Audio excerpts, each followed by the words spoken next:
After seeming to side with Vladimir Putin, President Trump then tried to convince Americans that he does actually believe the U.S. intelligence conclusion that Russia attacked America during the 2016 election. Well, that didn't last long. Today, the president tweets, "So, President Obama knew about Russia before the election. Why didn't he do something about it? Why didn't he tell our campaign? Because it is all a big hoax. That's why." And he thought crooked Hillary was going to win.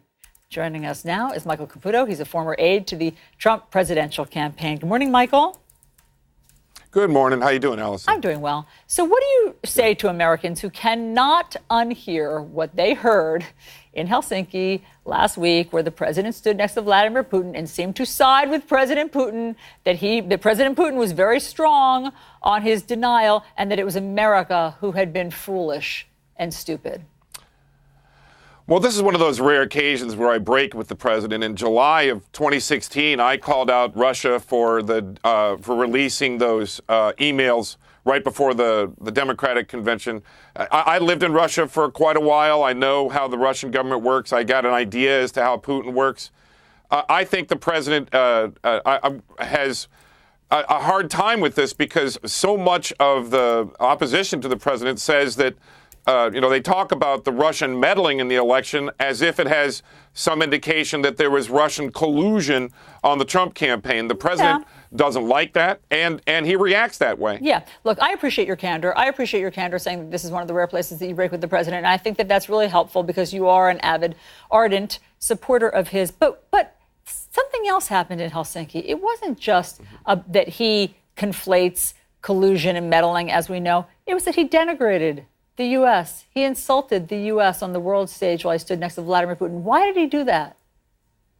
No, actually, he didn't do that. He was not denigrating, but he was expressing his distrust for the American intelligence organizations that tried to stop him from being president and are trying to remove him as president today. Come on, you don't have Michael. to look any further than these FISA warrants. Let's just stick with the facts. He said that basically what he said was that he believed Vladimir Putin's denial, that Vladimir Putin was quite strong in terms of his denial, and why would it be Russia?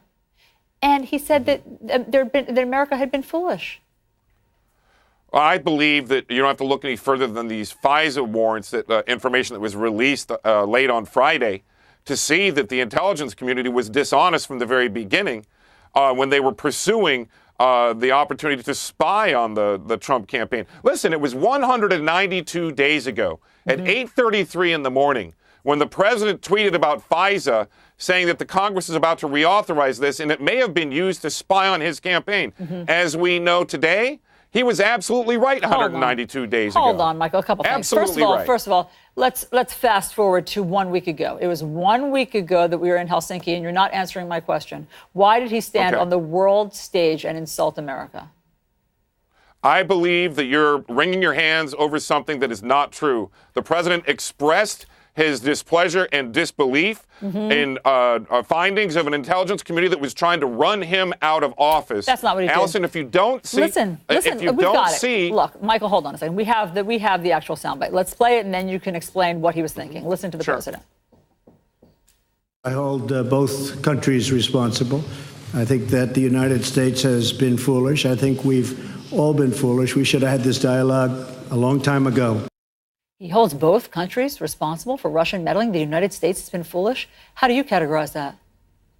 Now, I see the president again as talking about meddling and collusion in the same sentence. How's the United States responsible for that? How's the United States responsible for meddling? The United States, the intelligence community is responsible, for example, for putting together this FISA application completely based on Clinton campaign information. How is the United States responsible for being a victim of a cyber attack? The United States intelligence community is responsible for this bogus investigation, Allison. And you can see from this FISA document. How is the United States responsible for having been attacked?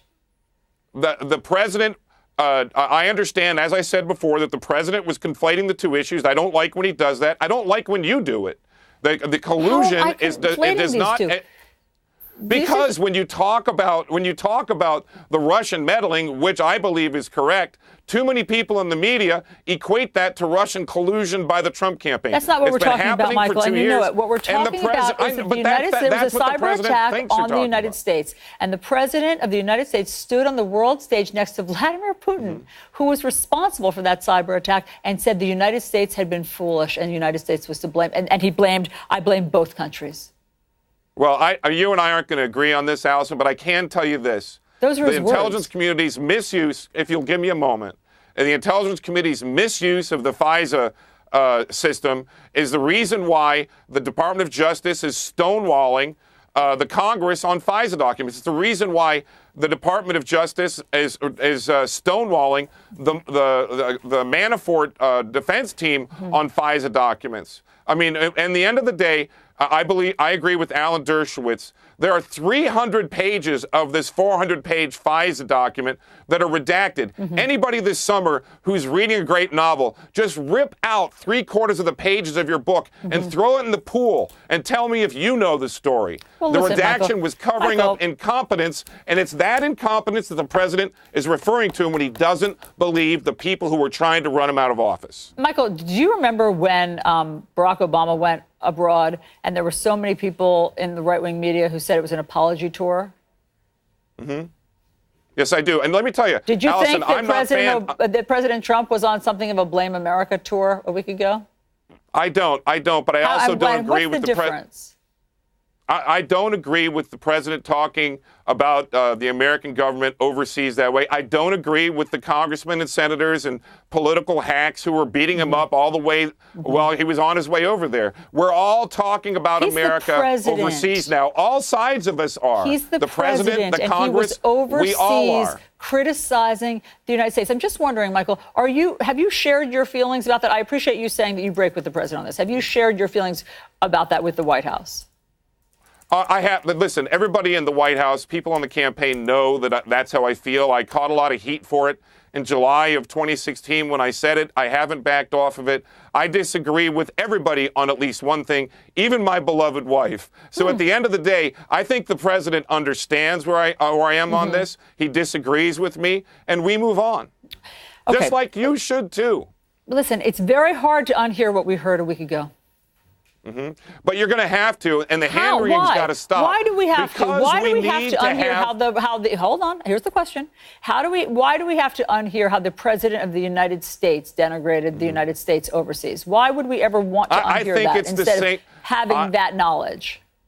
I think it's just as important to unhear that as those of us who heard President Obama whisper to the president of Russia that he's going to have more flexibility after his own election. That wasn't an appropriate comment either. We needed to get over that as Republicans. We eventually did, and you'll get over this too. I'm not sure you ever did. I'm not sure that you ever did because I remember that vividly, and of course you're bringing it up now. But here's what's interesting, Michael, is that at least we heard that because of a hot mic moment. You know what happened for 2 hours behind closed doors? Do you? A private conversation between world leaders that went on in the Obama administration all the time. Remember, with Hillary Russia, Clinton, we know now, met secretly with Vladimir Putin as well. Michael. Not with Russia. Hillary Clinton met in private in an unannounced meeting with Vladimir Putin during her term as Secretary of State. This happens all the time, Allison. It doesn't happen and assigning all the time. this kind of blame to the President of the United States.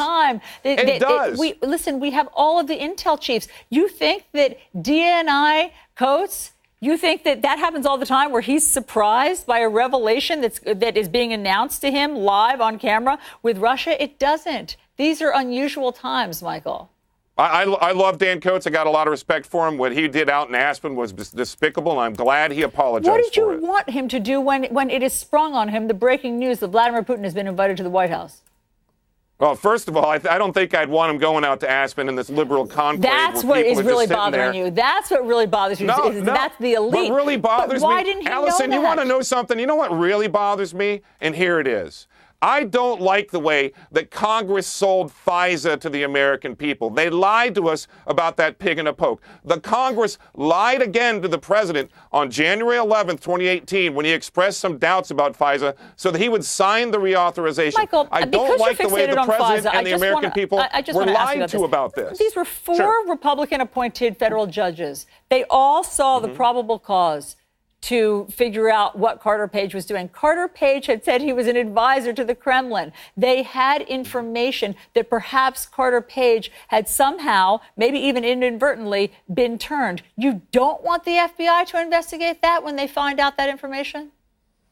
I'll tell you what, now the FBI and all of those judges owe Carter Page an apology. His country failed him. FISA is a crime against America, and it needs to be needs to be eliminated. The FBI looks into possible crimes. If they get word that Russia is trying to turn Carter Page, who has now begun working on a presidential campaign, how do you want them to ignore that? What I want them to do is be honest when they're trying to apply for these over-intrusive FISA warrants. I want them to not pretend that they don't know it comes from Hillary Clinton. I don't want them to send campaign opposition research to a judge and represent it as intelligence. That's just not I don't true, want them Michael. to put a Yahoo story that was entirely placed based upon the dossier and there is evidence. Hey, Michael, listen. Hold on. I just want to correct your fact check. There's a full page of footnotes that explained that it was from a rival political campaign, that's where the dossier originated from, but it was a source that the FBI trusted. I saw the footnotes. They're tortured. I saw the footnotes. They're tortured. And I can tell you this.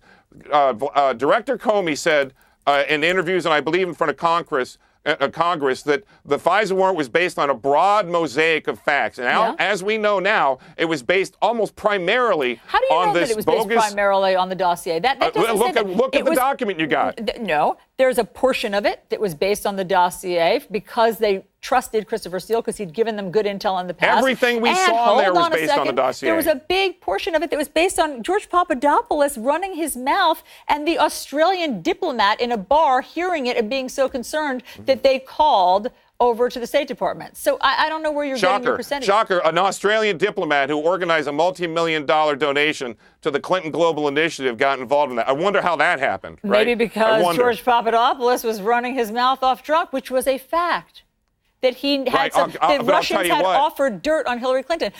Shouldn't that arouse some suspicion? The American government owes George Papadopoulos an apology too. What's that? I'm sorry. Should it arouse some suspicion when George Papadopoulos is drunkenly talking in a bar saying that the Russians have offered dirt on Hillary Clinton and a diplomat hears that? I don't know but don't forget that Stefan Halper, then a spy for the FBI, sent George Papadopoulos over there, sent a woman to him at the bar to get him drunk, and then they sent the Australian diplomat over to hear what she baited him into saying. Allison, that is not a good example of American investigation craft. It is an absolute apostasy, and the FBI owes George Papadopoulos and Carter Page an apology, and I really think they should do it today. The embarrassment of putting out a three-quarters redacted document to try to prove themselves. Never put this out. It was only because of the Freedom of Information Act. We never see these FISA applications. Generally, the American public doesn't ever see it. We only are seeing it because of the FOIA. However, I just want to say this. You know there have been 5 guilty pleas, right? Oh, I understand that. Do you plead guilty to a hoax? No, absolutely none of it on collusion. None of it. Fine. It's all ancillary crimes trying to get people to turn over and say something about the president. Nothing on collusion. Zero evidence. It's time to shut this thing down. I'll tell you what, you don't have to look any further from the FISA documents to know it needs to be shut down. To federal investigators. Are you cool with that? No, I'm not cool with it. I can also tell you that George Papadopoulos was set up to lie, was baited into a perjury trap. That's absolutely true. And I think it's important to note that 2 years into what I believe are illegal FISA warrants, Carter Page is still uncharged with anything. Well, that's true. He's uncharged. Anything. But, I mean, maybe you should take it up with the 4 federal judges all appointed by Republican presidents. I mean, if you think this is about Republican versus Democrat, you're not paying attention. You think this is about Republican versus Democrat. I'm saying these are real judges. I These don't. are sitting federal judges. I think it's this. I don't think they're in on the scheme. I think it's the establishment versus the people. I think that if you think that it matters whether they were appointed by a Republican or a Democrat, you're not paying attention. I'm speaking your language. I'm trying to speak your language. But Michael Caputo, we appreciate. I love it when you talk my language, Allison. Yes, you do.